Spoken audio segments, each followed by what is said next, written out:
सोचिए, हमारे गुर्दे हर दिन करीब 180 लीटर तरल पदार्थ साफ करते हैं, है ना कमाल की बात। तो आज हम बात करेंगे इसी छुपे हुए हीरो की, मतलब हमारे शरीर के अंदर कचरा साफ करने की जो जबरदस्त और जरूरी प्रक्रिया चलती है उसके बारे में।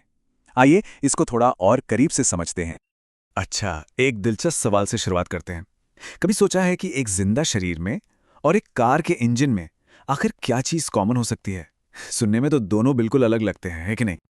इसका जवाब शायद थोड़ा चौंकाने वाला हो। देखिए, दोनों ही जब अपना अपना काम करते हैं तो एक तरह का जहरीला कचरा, मतलब बाय प्रोडक्ट्स बनाते हैं। जैसे कार से धुआं निकलता है, वैसे ही हमारा शरीर भी मेटाबॉलिक कचरा बनाता है। और इसी कचरे से सही ढंग से निपटना, बस यही जिंदा रहने का राज है। और बस यहीं से हमारी आज की कहानी का पहला हिस्सा शुरू होता है। देखिए, ये सिर्फ इंसानों की बात नहीं है, बल्कि इस धरती पर मौजूद हर जिंदा चीज की कहानी है। लाइफ के हर प्रोसेस से जो ये कचरा पैदा होता है ना, उसे मैनेज करना सबके लिए एक बहुत बड़ा चैलेंज है। तो इस प्रोसेस का एक साइंटिफिक नाम भी है। इसे कहते हैं उत्सर्जन, या अंग्रेजी में एक्सक्रीशन।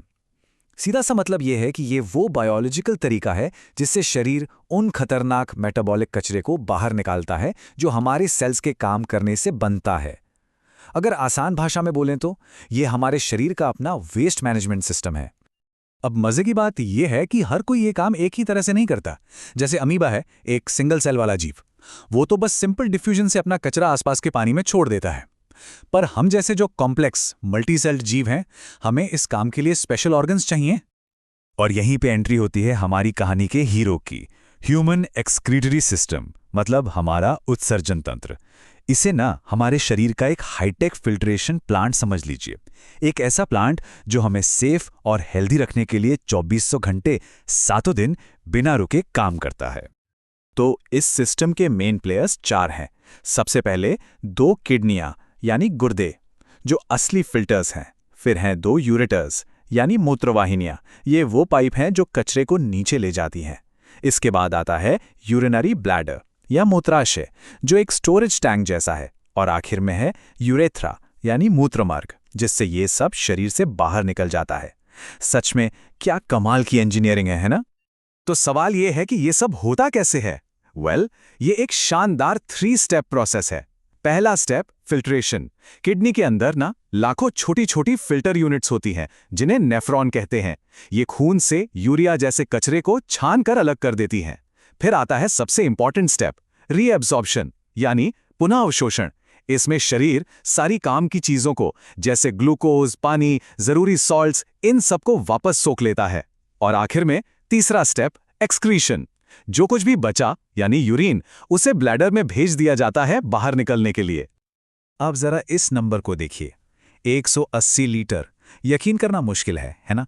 पर हमारी किडनियां हर रोज, जी हां, हर रोज करीब करीब इतना लिक्विड फिल्टर करती हैं। अंदाजा लगाइए, ये पानी की लगभग 90 बड़ी बोतलों के बराबर है। और यहीं से समझ आता है कि वो जो दूसरा स्टेप था ना, रीएब्सॉर्प्शन, वो इतना जरूरी क्यों है। सोच कर देखिए, 180 लीटर फिल्टर होता है, लेकिन शरीर से बाहर कितना जाता है? सिर्फ 1 से 2 लीटर यूरिन। बाकी का पूरा 99% लिक्विड हमारा शरीर बड़ी समझदारी से वापस ले लेता है। इससे ज्यादा एफिशिएंट सिस्टम और क्या हो सकता है भला? लेकिन क्या हो अगर ये इतना जरूरी सिस्टम काम करना बंद कर दे? यहीं पर हमारी कहानी एक बहुत सीरियस मोड़ लेती है। हम बात कर रहे हैं किडनी फेलियर की, एक बहुत ही मुश्किल सच्चाई की।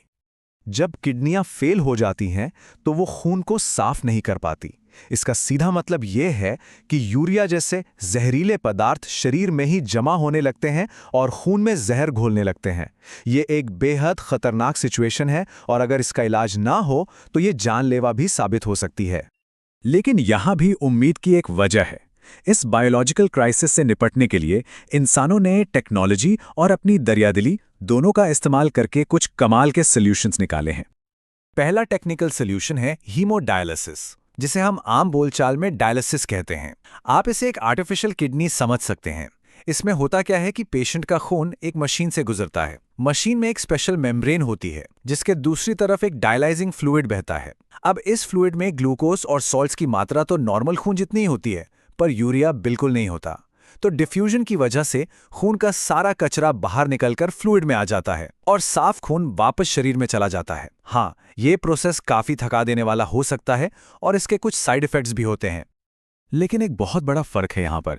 एक आर्टिफिशियल किडनी फिल्ट्रेशन तो कर सकती है, पर वो रीएब्जॉर्प्शन नहीं कर सकती। मतलब वो जरूरी स्टेप को नहीं कर सकती जिसमें शरीर काम की चीजों को वापस लेता है। और इसीलिए डायलिसिस जिंदगी तो बचाता है, पर यह कोई परमानेंट सोल्यूशन नहीं है।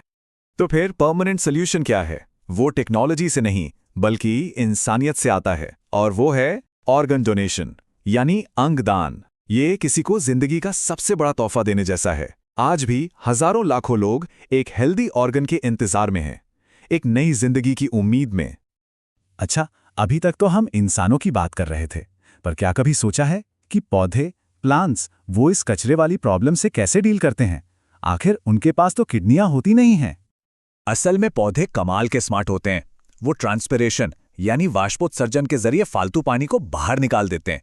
वो कचरे को अपनी पत्तियों में स्टोर कर लेते हैं और फिर पत्तियां ही झाड़ देते हैं। Problem solved. कुछ पौधे कचरे को रेजिन और गोंद बनाकर जमा कर लेते हैं।